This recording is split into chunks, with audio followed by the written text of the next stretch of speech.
Yeah wena. Yale DK. Ngithi ngiphathe kahle ngithi ngizothe. Bengizongibiza le ndlela ethi wesiya.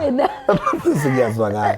No angibingelele ekhaya ngithi sesibuyile sesifikile ku Lady D Wisdom Corner esithi ke Lady D TV kanti ke la eceleni kwami namhlanje ngixube yonke into ethi mina nje nansi nje na ipackage iphelele la kanti ke bingelela Cela ukubingelela Lady DK nami ngiyajabula kakhulu ukuba ku Lady TV okuyi opportunity nami bengilokhu ibuka lapha mangibuka amanye ama video ngisho ukuthi hayi ngelilanga nami ngoke ngifike ngithupha ngihalamuze kubantu ngiyabonga ukuthola leli thuba Lady. Okay ngasho ukuthi usuku around yakhona awungingane yasekhaya akekho umuntu ongazi ngemva kwelens nawe ngihlezi ngihlekisa yini kakhulu kulethe ukuthi awuwazi ukuthi kuthiwa umfana kaDudukhoza umfana ka Lady D so whatever la ngihamba khona so akwazi ukuyihlukanisa lento ezenzekayo wena uyi poet uyi writer uyi content creator uyi konke. Yes. Esingakubala uyangizwa uyakena nakuma influencer wena uyihambela nje umanager ibanathi uyimanager siyazama nje yonke indawo ngiyayifaka Lady D. Uyabona ke personality influencer and manager and whatever khona namagama amaningi nje ashiwoyo kodwa ke usiya ku birth certificate yakho mangama amagama khona. Okay ngenhlanhla nje saba negama yazi lilodwa imina negama elilodwa usicelo negama elilodwa noAmanda negama elilodwa kwaba izathu futhi uma angazi bamqamba elalithini lesingisi because wayengafuna ngisho usishela bamqamba ekusho ukuthi wangalifuna wazonda igama lesingisi wathi nje yena asozazi azala kanti ke sengiyibona abantu mase beyawenza bemabili abe wesizulu kodwa qala wakwazi ukuthi khona leli lokubhabhadiswa nelinye sekalizwe ikhadi zethu ngiyam understand emesho njalo mama konje igama lakho bani ujabulisiwe noZipho Mpungose ukufakazela lokho okushoyo hayi namagama uthi lesingizwa ngicisha ngempela nje ngaza ngawumbona ushintsha ngisho ebusweni make wafaka ufuna usuku uhambe kahle yeke ngeke ulingo iqale wayephoxa kuJabu ukuthatha nje on from the spot wayengalokho elinda kabili intokazi yasikhulisa wasekutetela. Okay into eyenzekayo Lady D umlando wami uyaye uphambane kakhulu ngokuthi ukuzalwa kwami ngizalwe endaweni yaseNkandla eMahlayizeni ngaphansi kwenkosi uBiyela kodwa ngizalwa uma ngitholise intombazana eneminyaka u17 kuphoqe ukuthi ngoba usazoyoqhubeka esikoleni acele uma wakhe okugogo ukuthi amgadele ingane so mina ngitholakala nguMay nje ugogo ushadele kwaKhanyile emzini oseMpophomeni so ugogo akashadanga no baba woma so ushadele kwaKhanyile eMpophomeni so angazi nomkhona into ekuthiwa istep omkhulu kodwa kuKhanyile wayihlala nogogo and then ugogo ke umama isengithola nginenyangana angithathe ngiyobhekwa ugogo kodwa umlando wasekhaya wonke umndeni babe kade beyabasenkandla ngafika ngingane ezogadwa ke ngahlala nogogo nomkhulu ugogo uthi enenkinga phela ukuthi awukhanye uzoxaka ukuthi hawu wangilethela izingane zabantu abakho sekwenze njalo mayifika uKhanyile vela afika ngithande ngesimanga so mina ngathi sengiba ke ingane kagogo nomkhulu so impilo yami yongangikholwa nje ukuthi futhi ayike umuntu yanclose naye kakhulu yena umkhulu ekhulile uMpungose uba okay uma wakwaMpungose so ngibiza isibongo sika ma ngoba ngiyingane etholelekeke komalume uma silandeleke lesibongo sika ma singasali omunye umuntu yazi ngokuhamba nje na uhlala nogogo uthola mase kufanele ihlakaza indaba yesibongo isiyinkinga kanjani ubiza uKhanyile ngoba ngakhuliswa umkhulu mase kubheka umkhulu ugogo ayena wakaKhanyile manje lo mkhando waKhanyile ngoba wayeshade nogogo abantu bavane bese bayixubana uthi uyayilandela inshiye endleleni mina nje ukufakazela lokho Lady ngiyasihlonipha isibongo saKhanyile kodwa nguMpungose bese kuthi ubaba ke wami owakwaBiyela kodwa ngoba ngingane yatholakalela komalume ngabe sengiyikhula iqondile nje lento iqondise yethu manje uthe eMahlayizeni kusenkandla usenkandla eMahlayizeni kodwa kade ngikhona nje inkosi ngajabula kakhulu ukubona undaba ezitha ngoba kwakunomcimbi obuzoba khona kwakumele ngifike ngo4 ngaze ngenxa yokushaya isikhathi sika December afika ngo10 ebusuku elinde mina nje ukuthi akhulume ngoba indawo yasenkandla ithini kumina kunomlando wabantu abazukuzaleka kwami bese ke empophomeni ngwakhona ngoba yonke into ukuvula kwamamehlo ngikhulele endaweni yasempophomeni ingakho ke ngiqhakambisa kakhulu ukuthi empophomeni ekhaya kodwa impepho yakithi ishiswa hayi ngiyabona ke ilona thuba elibajabulisa kakhulu abantu ukuthi bazi cishe nje konke ngawo wakhulela ke hawiki yonke into empophomeni uvula ke nje amehlo wavula ngihleli hey wele usuku nosuku ngoba le ndawo yonke impilo yami ikhuliswe iyona ndawo yasempophomeni le uJabu ke waqhubeka nempilo kodwa azi usenezingane okay so uJabu ke bayisethola ngale esesenkandla wayise ngilanywa ke emhlanje uyena uJabu futhi usicelo sobabili okunye ledinga nginothisa nje uma kade khala ngakuthi kushuthi ke esikoleni wayizodlula ngakhona ngasemgwaqeni mayikhuphuka ngalapho athi aningibizeleni usiyabonga mpunga ushuthi ngathi wayikhona efuna unginikeza imali uma ngaphandle isangweni gijima ingane eziqulu ifike zithi Phokoza akubiza uma wakho bese ngiza nezingane ezinqwaba athi uJabu kumina yazi ngiwaridi esikoleni ukuthi awuhluphi yini awukwazi ukuthi ube nequlu elingaka lezingane ezikulandelayo ngoba phela ingane mayibuza abayazi esikoleni wena waziwa wonke umuntu ofundayo yini oyenza esikoleni so ngiye ngisho njalo ukuthi ezinye sezinto ezaqala ukugqamala lapho because mangakhuluma iqiniso nje leti ekuzalweni nje kwami nasekukhuleni kwami ngiyilo muntu oduma isikole sonke futhi indlela ngidume ngayo wakuthiwa kuhlupha iclass la ka grade 4B ngika 4B so ngilo umfundi nje ayivelele kakhulu yini uyakhuluma ngoba unenhliziyo into enkulu ngawe siyayihliziyo enhle noma ungathi uyayifihla mfana ngeke ngiyengizama ukuzenza into olwayo noma kanjani futhi izinto engenza ukuthi kube ukuthi awusakwazi ukubona izinto ngoba naku uqhutshwa inhliziyo that's what I like with you ukuthi inhliziyo enhle akusho ukuthi izinto awuyiboni awuyihlalisi ngononina awuyiboni iqhamuka ikhalo uyayibona konke mina ngicathi okunye lediko lokho kukhanda ukuthi ngiqala ngami uku-experience ngibone late kade ngitshela umuntu ngithi ngibone late ukuthi ngiphuma ekhaya lingathatha entweni ngoba bengingane yawonke umuntu emphakathini so ukuhlupheka nokustrugglisha angikuzwanga ngaleyo ndlela ngoba ngiyiphi inhlobo yengane le eyuseful ngithi noma ngenza ama video la ngikhuluma ngizama motivate leke ngencane ukuthi awubi ingane usizo ngiyiphi yona ngile ukuthi angikwazi uLady D evakashile isivakashe ekhaya aphume imoto ingcolile ngangiyileyo ngane kanjalo ezophuma iwasha imoto imtshela hayi wothenga omete endaweni ukuthi so bewumuntu nje obila at the same time wenza kanjani kuba fam ininto ngithanda fam like izinto must be mafanele iqonda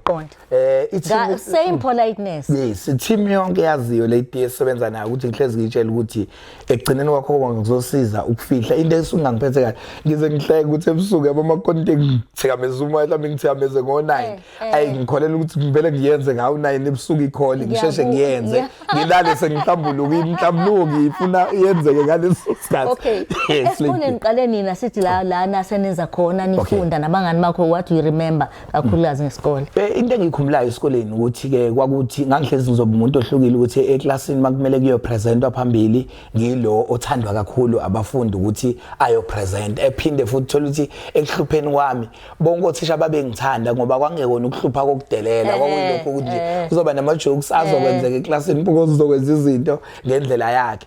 kuthe sengenza ke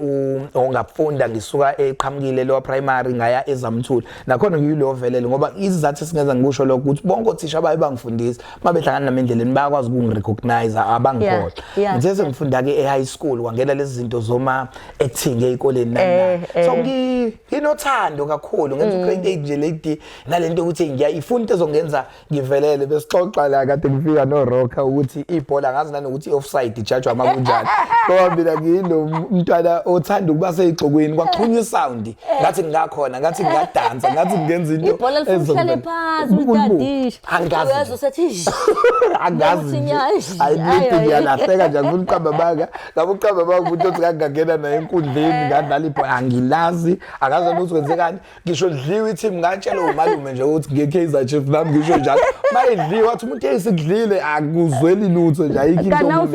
ngiyumntawunge makushiwo kodwa mase kukhuluma impilo ngazi ukuthi kwenzakalani nje lady so ngakhula kumntana nje othanda ixuku othanda umculo othanda ama CD because ngikhumbula nokuthi ngomunye unyaka nje uZola ekhiphile i-album yakhe ethi Umdlwembe indlela engangimthanda ngayo ngangibukela kakhulu uZola 7 yonke into konke kayeza ngibiza ngidlala eminyango ukuthi nango uZola wakho uyavela so uma sinaye edolobheni unokuthi kumele ngithengele iskipa ngathi ngicela ukukhetha i-cassette kaZola then iskipa so indlela engaki-attached ngayo ngo-music nokuthi okunye angikukhuthazi kodwa ngikujabulele kakhulu ukuthi ngazalwa umuntu osemncane waye-understanda izinto uma ngibuke namanje ukuthi izinto waye-understanda way back othi mawusuba ukuthi kwakusiza ukuthi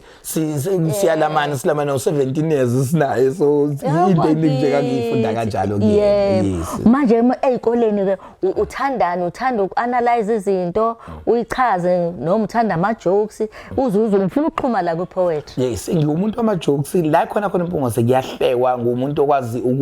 ukuzidefend njengoba ngisho ukuthi ukuzwa ukushizila angikuzwanga ngoba ngangikwazi ukuyivikela mina kuzomzini ngikhumbula ngena grade 8 sokunomkhuba ukuthi ePopman mawuhlala ekwi-section ethize ufunda esikoleni esithize ngasuka from section yami mina ufunda kwi-high school ekwenye section so mangifika khona ngena grade 8 ngicabanga ukuthi ngingedwa eclassini ozongena ophuma kwesinye isikole so bayazana bonke bebefunda esikoleni ethize enhlahleni so ngifuna indawo yokuhlala la kunama desk abekile yabo so bafuna ungifikisa bakithi ngiyangena and wesi ikole ezivulwa lesithathu late isikhathi esiningi njengoba bazowenzeka mina ngafika ngomsombuluko ngawuyeka lo lesithathu ngaza ngena amandini mangena umuntu sebehleli bonke abantu bajabule wonke umuntu usebona indawo sebeyazana mangena kuthiwa ubanike lempatha le iphuma ezamthole ngingene ngihlale phansi lithi yabo into ezongisiza la kuyidefender so ngade ngiyisemgcobeni wakhe omunye wabafowethu nje owaqala zama ukungifikisa kuthi ukuthi ngithi i-CD ne-crash ngiyangikiza kanga kwahleka lonke iclass mahleka unamalimi lapho ngimlikisela kanjani asikumuntu akumanje namhla ngihlezi ngibuza ukuthi abantu babe ngangishayi kanjani because ngomunye ecomica noma ingane lady day ayinto engangiyithatha serious khona insizwa nje ingathi netshebe kuthiwa uMantoko ngithi mina itshebe yaqala ukuqhuma ufunda u1 nomnumzane engakuhle kwaka nje eclassini so ngebreak sengine crew engilandela iConsincwadi sifikile ebesifunda ezamthule akahlekisi lo amjita usho noma yini noma ingane so ngaqala ke ngawo umuntu odumayo esikoleni ngathi khona into engiyenzayo kade ayikho engiyenzayo kuyiphendula uma kuthiwa ke nako uqala ukuma stage it's either uya performer noma uyaba addressa noma uqala nje ufuna la sengifuna ukuya the performer the artist alela kudenzeka le ding yafika esikoleni kuthiwa kuzofika uNdunankulu uSibundebele ngaleso sikhathi mangaphazama mayifi ezofika esikoleni kumele kube neplay ezoqwashisa ngama drugs ngipractice ke neke because ababezokwenza iplay babenzo grade 12 mina ngilapha ka grade 9 ngipractice nabo sireheze acaca ukuthi play izohamba kahle nani the bese kuthi ngakusasa ngelanga le play ekseni ngisheshe ngifike khona la ithi leke ngele abanikazi beplay I know asibafuna abafana abancane bakulama grade aphansi wena angeke uzungene kule play ithina esizoyenza kuba siya understand ish bathe yabhlungu because ngirezile ngiphethe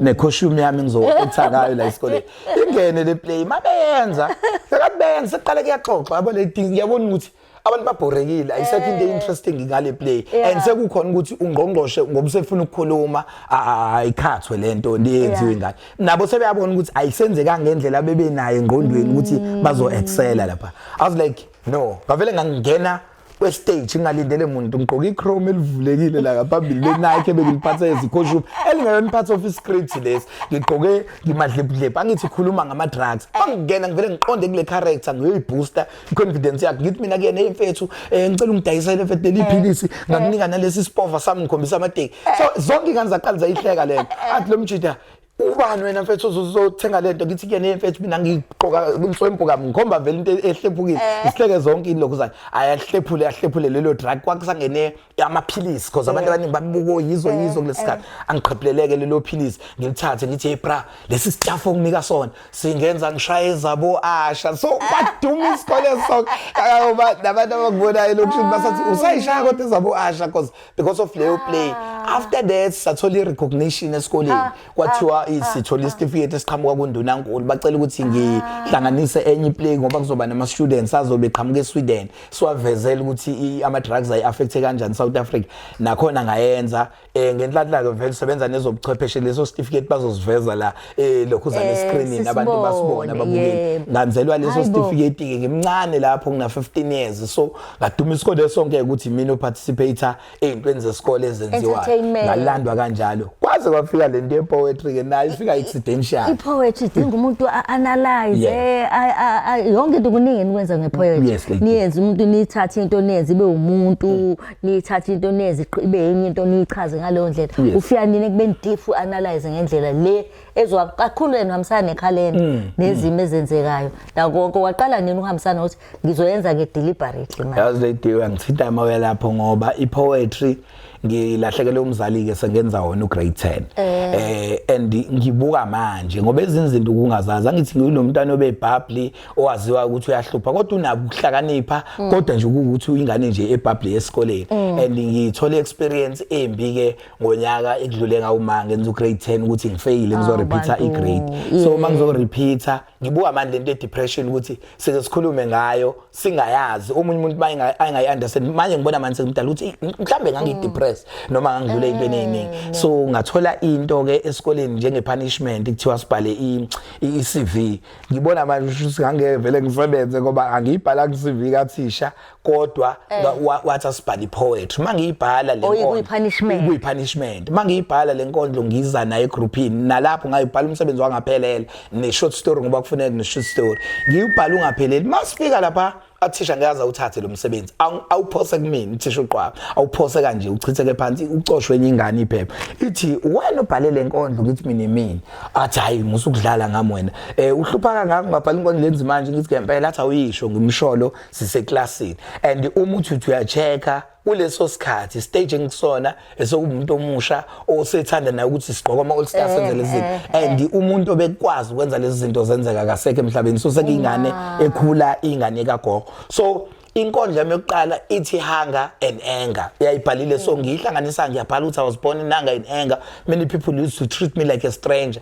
my life was always in danger because I was born in hunger so mangiyibhala aphele lama lines mangithi ngibuka iTV ngakusasa yavela actor director I was wanted to be an actor so I decided to be a writer that led me to be a director that's why now you see me on monitor as a celebrity actor so ngiyihlanganisa ngaleso sikhathi wonke umuntu eclassini way like lo mfana lo unzima nani so uma kunezinto unfortunately kanti kuzokwenzeka inkinga esikoleni kuvele kube nengozi yomfundi sasikade sifunda naye esikoleni ekwi-grade ngemuva kunami kwathi sijwayelene kakhulu naye kwathiwa kuzomela ukutholakala uzoyokhuluma akhulumele isikole lapha bangikhipha ke ngaya ngingane yokhuluma emgcwabeni sengibuyela kule yakho lady ukuthi ngenza kanjani kuba relevant ezintweni balinde ngizokhuluma ngasingayibhala lento ngayenza inkondlo ngumlahla umfana igama lakho kwakuwandile ngibhala ukuthi njengawo bebengandile nani oh yes mangifika sisuka nje cabanga nje ledi ngama eceleni kwebhokisi lomngcwabo so ngiyibhalile lento ngayifaka engqondweni ngama eceleni kwebhokisi engiyishaya ledi mangiyishaya emngcwabeni kulesine wamngcwatshwa partner insuku engibuyele esikoleni emuva ntambama ekhaya ledi angithi ngiyahlupha ngirepeat grade lento sengiziqala as understandeke ukuthi nengiqala ntambama yokukhola athi kuhleli ngikhathi zo generations busuku yabuka ngizwa ngenok umama afika athi sanibona ngicela ukuzibuka ila ekhaya kuba lo mfana ethi uMpungoza yazi ke mawuzofuneka wenzeni ngithi mina yebo thwe hayi wenzeni adlale kathi hayi unecala elikhulu kapha ukubona wonke umuntu uyathula ekhaya bese ethi khonta yenze emgcwabeni emini lo mama Beauty wasempopumeni othungayo nje athi khonta yenze emgcwabeni emini ushaya inkondlo yazi yadilika yena uyitshela uyancoma mina ngisenkingeni ngoba ulesini umngcwabo esikoleni urepeatile grade wenza ubusiness izinto awubuyile umqondo ukufocusa ukuthi wenze lento efundeka athi uyishaya zathi dlengedlenge bengifuna ukubuza ukuthi ayikho yini iphepha ebhalwe phansi ngiyifundele sengisekhale ngoba iyangihlaba ngizwe ukuthi uyala ikhale ngane hayi ngikuthiwa namba abantu bakufuna eminyango ngiphuma ayikathi ngimbuya hayi wakushuba hayi ekhaya sasiqhoma ke ladies back but ngangibona uzoshawa kodwa indlela nje ngathethisa ukuthi kushuthi nje kodwa bathinteke ukuthi ubhizi nalezi zinto kodwa still bathethisa uyathatheka lo muntu lo muntu omdala ngalento yakhe ayikucaca ukuthi abasakwazi kuyivimba lento ngoba iyiqubula wonke umuntu lokho engena ilomfana uyayibhala inkondlo nanani ngenhlanhla ke ngaphinde ngayingane eba exposed ezintweni eziningi mina icomputer leyidinga afunda ukuyakha ngingani ukuthi motherboard uyixhuma kanjani nepower supply iRAM uyifaka kanjani ngiyixhume ngiyikhanda iziphumisa icomputer so ngenxa ukuthi ngikhulelwe ngazakhela ngokuthi abangani engihlala nabo masifika siyo recorder ngibe nayo lento ethi indaba kulokhu ngizohlupha abantu ngicela bengirecordise why ngabi nento yami kanje so ngingane ke yenza izinto eziningi ama-spares asala ngiphe omunye ngicela ukukhuluma iqiniso omunye angibuye ngimkhruke nje uzofika kule date computer yakhe akayazi ukuthi nani ngifike ngimlungiselela ukuthi ikhanye kodwa ngikhiphe le RAM ngiyithathe ngoyifaka kwe-computer yami ukuthi kolunga i-computer yami kodwa yena ngane yena be right angithi wena uzojabulela ukuthi i-computer yakhe siyatype isiyaprint mina sengibonile le computer ofike nayo i-RAM laqala libo 64 megabytes kulezokhathi manje mawufika ne-computer no 256 megabytes uzojabulela ukuthi on kodwa iyasebenza mina ngiyazi ukuthi ukuze i-computer ibe ne-speed kumele kube i-processor ne-RAM ezoba nkulu ukuze i-computer ibe right but wena uzoba right esayidini lakho uzojabulela ukuthi right kodwa mina ngiyazi ukuthi wayisebenza ngalama computer ala ngayisebenza nje kwazi ukuthi lengane yakwazi uma ufuna ukutype uyatype kuthathana ukuba ukwazi ukuba into makuthiwa youth day ukwazi ukukhipha into makuthiwa kushona umuntu obalekile makuthiwa nabantu bayabulalana wenza kanjani ukuthi ngoba omunye umuntu uyazi khona into okuzokwazi ukuthi lo menza incwadi yothando uthanda impilo yakhe yonke akakusekho incwadi yana akusafuni ukukhuluma yes uzofocus kuleyo nto ngihlale kuyiyona lady mina ngibonisa isimanga ukuthi ngisho ngafika umculo ekuthiwa mkhulu kangakanani kodwa wena mawuzofika nento ekhuluma ngaleyo nto ngqo yabona nje kakhulukazi kubantu abasuke bengibhuka emcimbini ngimbuza into ezincane elight hey ubaba wena onizala ubani hayi uGoloko Mangisi ubaba wethu insizwe yayingena igiqe ephuzi bemfishane uma ngingafika kubhuka umculo ozocula nje ingoma ebhaliwe injengoba eyibhaliki njalo athe qeda bese ngingene ngikhulume ngiyakwazi ukuzakhela isithombe ngisekhaya ukuthi kuzosukuma lesiyasalukazi khona ugogo wasuma waziwawa komunye umcimbi ngoba ngithinta umfowabo angalindeli ukuthi wengane umlandaphi umfowethu umntakamaye sasihlala naye sika so ngihlezi nginalento ethi mangenza into ngisesekhaya ngikwakhe umqondo ngakhele umuntu ukuthi mayifika yini engizomudla ngayo ulady uthanda no ulady wamthanda uma wakhe uma ka lady wadlala indima engaka ukuthi kube uyena manje ngathinta uma wakhe ngiyazi ukuthi ngizobe ngimthinte khona ngapha uyazi ukuthi ngiyakhumbula ngithi uya ku birthday kagogo biko khona bo 68 70 ufika ube relevant bajabule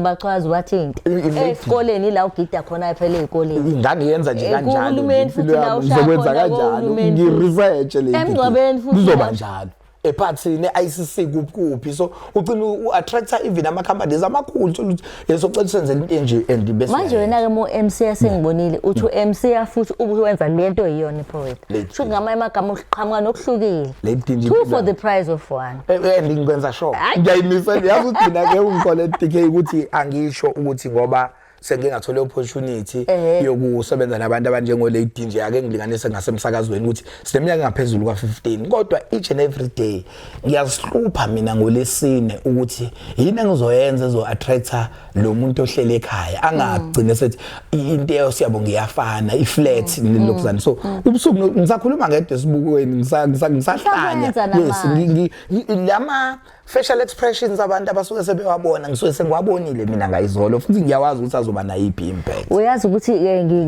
ngoba ngenxa episode esinokuyenza ngiyafisa ukuthi bese singena kwelandelayo yes singene kule yakho yasokhozi inizwe yoshona ngale nomavuso ngiyafisa ukuthi siphinde futhi singene kule yase kuphila uhambe khona Ukraine no Poland yes sesiyivala le manje ngiyafisa ukuthi endaweni la ufika khona abantu akukho enhlamba sidombe sakumema nje abathatha uthi usiya uzofika inkondlo wenza kanjani ukuthi ubuyise isithunzi kwakuthatha isikhathi singanani ukuthi bazi ukuthi nawe uyayifaka invoice ngazayithanda into oyibuzayo ngoba khona into ebisenzeka okunye ke mina ngiyakwazi ukuyigwema izimo engizibona ukuthi uzongifaka ngaphansi kwebhasi yabona nje kuke kwenzeka masihamba negenge ngithi yabo laba abantu ngoba bephuza mhlawumbe bebaningi ukungena nje lapha kuzokudalela inkinga so aningene bafowethu siphumeni sami so ngagcina cause bese beyisebenzisa ngento ethi i-invite mamkhoza ngicela ukuthi ufike ngizobe nginomcimbi wona utshela ukuthi invite mawusuhleli phansi awuzosibe nenhlamba sana siyabonga obvious zobusune pressure yalabantu seyiperformance ngaze amtshela omunye ngifonela uthi usukuphi kithi mina hayi wasungifonela ngathi ikwi-booking ngoba umuntu ommemile wonke ngeke uzoyikhathaza kangaka so ezinye ngiyakwazi ukuvele ngi-avoid ukuthi okay lo makukanje angikuyeke omunye ngimphendule indlela e-right engezolokhuzana engezofila kabi ngoba abantu ababuya ezindlela akomemthusi njengoba kwathi ngizothenga kwesisitolo wabamba ushintshe ngilate ucingo olingena umcimbini ngiyafuneka manje sengilwela nje ukuthi angithenga amani mangithenga ngeke uyithola ungayishonga inkondlo can you imagine ukuthi ungifaka ngaphansi kwepressure engakanani lento ayishoyo but yena kuzoba into ethi kube i-timing e-wrong ngempela wesiswami namhlanje sobuye siyixoxe isisikhathi mhlawumbe uzowaqaza nje uphendule ngento engathi ihlayo ukuthi awumasengithe nje siyabonga mpungozi siyinkondlo leyo iphelele udinga le personality yakhe iyasiza abantu babuye bakufaka ngaphansi kwebhasi ngicela ukutshela ukuthi abanye ama-poets athembele kuwena ethi nje ukuthi uyiqalile lento nayenze ngomunye abantu abayenze professional iyahlonishwa iyawumsebenzi ungasayidedeli ngoba wayidedela uzobusibabuyisela bona emuva futhi manje ngithi uyayibona uyobenzele bona bonke phansi so manje ngale ndlela wena uyivula ngayo bafika sekulula bona sekwazi ukuthi ngeke umcela umuntu ungazange khonto fanele umnike yona mina ngingakho ngiwabonga lama platform esibuye siwathola ngoba yakwazi kuyicaza ayihlele ngangibuka kwenye show sasiyenza kuno Emihle Shongo ukuthi umuntu engifonela befuna umqasho uthi hey ngoba sizwile ukuthi utheke yakhokhwa uyayibona ukuthi wena kube sayiziba ngabe kwenzeka kanjalo ngoba iqiniso yazi leti benza kanjani abantu akancane umuntu ukuthi akuhlangana nawe ekhumbini nathi hawu singagibela nawe ekhumbini ekubeni mhlambe kuyena lo muntu futhi abangakuqasha ukuthi uhambe osebenza uthenga into ezokukhipha etekisini izinto ngisho so eqinisweni lonke abantu kumele ukwazi ukuyimela into ensemndeni omunye hey siwokhuba sikubizile but yonke into mawuthi uyayibheka ikhokheliwe imali umuntu ongakhokhelwe wena ilokhuzana and umbuzo uthi iba nathi bazoya ngani esikoleni ekhaya ukudla kuzongena ngani phela hlezi ngiyikhuthaza ngiyabonga ukuthi ungidlulise kuloko kulama poets amancane asakhula leyo kuloko ukuthi uyophusha ugcina udlala abantu yazi ngibe buhlungu lady uthola ufica abantu esaqala nabendimeni ufisa ukuba nomkhuleko thizeni ubona impilo ukuthi awusibani bani Nkosi yami ngiyetalent elikhulu kangaka uhlule kuliguqula to ibusiness yolokhu waba se-bed center poetry session yasho awuzakwethu lento iyakwazi ukuthenga imoto uyakwazi ukuthenga umuzi uyakwazi ukondla umndeni iyakwazi ukuthi ibe income kodwa ke kukhona kunjalo iyasebenza nepersonality yomuntu uyabona umzi wakhe azaluze ngisho timing ngendlela babengafuni ukuyizwa ngayo lento azaphaqhushukela ushukela izwa leyo nto omunye umuntu efuna simncome futhi ukuthi wayiphendla le ndlela ukuthi hloniphani inkondlo umzi wakhe embuzo hloniphani inkondlo sihlonipheni bazi baqala bamfaka ama-artist bamfaka ku-arts and culture bamfaka nakhona uyabona ukuthi hayi usephumule manje namanje usalwa uyalwa ngempela kakhulu and uma umenshina nje lelo gama ukuqala ugibela ibhanoyi ngangimenye umzi wakhe eGoli nami wangenza ngabona bengisondeza obhuti abadala njengabo noma vusa ukuthi hayibo kushuthi into engiyenzayo iyahamba futhi ke umzofica insizwa ngempela zinezinto eziphathekayo uyaqhuqhuzeleka njengoba adusho ukuthi nathi sesiyithini age esekumele iqhuqhuzele kakhulu manje wena usungipoyilile yebo le ngoba sengicela noma yipi inkondlo unginike abanye vanathi bengalungisanga kahle la ubona mongathi ayiqale part nendawo akazi ukuthi uzoqala kanjani manje kwenzeka kanjani kuneskill esispecial esenza ukuthi ngimhlambe ukuthi waqala ngayiphi inkondlo ufana uthi noma ungasayikhumbuli kodwa ukwazi ukuya ngakhona noma nawe ngase kuqhamuka nengxoxweni ethu wena ushintsha nangengxoxo izingxoxo ushintsha nawe kahle wenza kanjani ngoba ngiyafisa iskill leso basithole nabanye ngiye ngithi okunye ukusupport into enosuke wayimention kakhulu ukuthi kwawena ngempela okunye kubuye kuhambisane nayo ipersonality njengoba kade sixoxa before singene ekamereni ukuthi izinto izinto ngikhumbula ngama dates nani kancane ukuthi ngikhohlwe into thizeni and okwesibili lady mina ngumuntu othi mayithola ispace esincane ngiyabhala ngathola space ngiyabhala kunenqwaba enkondweni ngakaze zizwakale kodwa ezibhaliwe ikhona efonini yami kuma notes so lokho kungilekelela ekuthenini uzothi lady ethinta into bese ngithi mina hayi leso sihloko ngeke ngayicabanga leyo nto ngafika njengoba sinenkinga nje namhlanje ekhona yokubulalana kwezithandana nani ezinye zezinto othola ukuthi usuhlele endlini usuyayibuka ukuthi lento lesi sihlava siyakhula awukusimention uthola sengikwazi nokubona ngicabanga ukuthi sike sahlushwa indaba yama pitbull nje ke kwadlisa nje ukuthi pitbull liyabulala lenzani ndani wenza kanjani lokho khona abantu abaqola abantu ku internet wenza kanjani wenza lokho so uyakwazi ukuthi lezi zinto nanoma yini enzekayo because umbhalo ukwenza ukuthi uhlehle ukwazi ukukhumbula ngezinto ezenzeka uyazi ukuthi ukhuluma iqiniso ngempela ngoba abanye amunye uyazi athi mengithi ungenzele yena athi liphi lento yakho mhlawumbe khona bafuna ukuthi bayenze bese bemfakela kahle bese ethi ngibhali kulana hayi nokuthi le ngicela ukukhuluma iqiniso lento ithi oza kwethi abaningi abanye abakhona uthola uyayenza lento kodwa uthe ixhinti kwezinye izinto kumina kwabakhona into ethi lesi sinkwa sami mangingafeyila kulento ngizofeyila esinkweni sami yabo so anginayo uplan B wami lento engiyenza sesiyavala ke manje bangithe useneqephe ezimbi esakhe isiqephe esizosenza nawe yilesi uzositshela kahle ngihamba ngejeni esinye sesithathu esizosenza yilesi sakho sewuhamba usuba international nokunye okuzoqhamuka kodwa ke njengoba uthi uyabhala phansi awuyana nenhlobo engilanga eyongitshela ukuthi ilahlelwe i-hardcover ayingeke yakhamba mina idota yakhe ilahlekile yazi uzohleka akithi kusengqondweni okwesibili yazi ke ngikholwe bekithi unandi usebenza lo chwepheshe nginebhuku mina lokuqala ngiqala ukubhala inkondlo into zami ngiyakwazi ukuyigcina kakhulu ngiyivikele kodwa futhi at the same time ekhanda ngasho ngathi yonke into ngiyayidocument hayi ngasho kodwa le lapha phezulu hayi ngiyakhala le date uzothatha no date thinte nomuntu ngizothatha black uthinte lapho kuma drive bafethu ibonto yakho copyright ungayicopyrightanga ukuthi hayi mina ngikwazi ukuzwa inkondlo wena mina ngizwa inkondlo ngiyilalela ngithi hayi leya inspiration mina ngoba ngiyakwazi ukubheka umsebenzi wami ngeke ngizungiroma lapho ngeke uzungigina siyabonga kodwa ke ngeke ushiye ngasiya inkondlo yiphi waqala ngayo noma partner khona la uyishaya lapha empophomeni ebiyugcina sesakhismusi lapha sibatshela